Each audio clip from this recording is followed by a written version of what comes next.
Boyfriend ঠিক করে রাখছি। বয়ফ্রেন্ড ঠিক করবো মানে কিসের বয়ফ্রেন্ড ঠিক করবো? বয়ফ্রেন্ড না হেঁটে লেগা তোর তুই বাসায় ঢুকাস, এক মাস ধরে রিলেশন করো তুমি ওর লগে।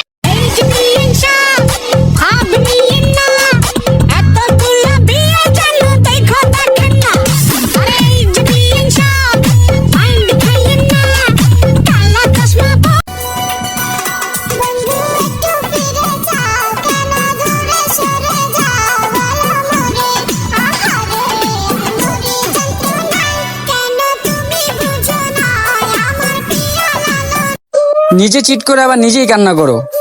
নাটক অনেক হইছে, এখন সামনেতে সরো।